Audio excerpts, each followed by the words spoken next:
सोया पुलाव करण्यासाठी सुरुवातीला एका पातेल्यामध्ये पाणी कोमट करून घ्यायचं.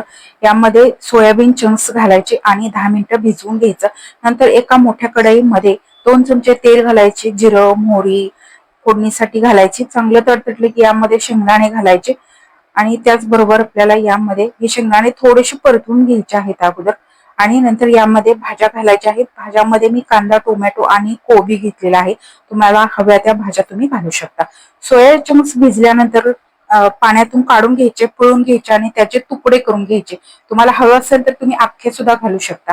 आता यामध्ये मसाले घालूयात. थोडीशी हळद घालायचे, चवीनुसार काळं तिखट घालायचं आहे, चवीनुसार मीठ घालायचं आहे, 1 चमचा गरम मसाला, 1 चमचा आलं लसूण पेस्ट आणि थोडंसं सुकं खोबरं यामध्ये बारीक करून घालायचं आहे.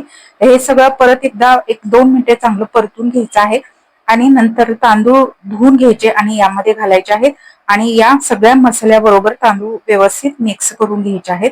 मिक्स झाल्यानंतर यामध्ये पाणी घालायचं आहे आणि या पाण्याला किंवा या भाताला उकळी काढून घ्यायची आहे आणि उकळी काढून झाल्यानंतर याच्यावरती बारीक गॅसवरती भात शिजवून घ्यायचा.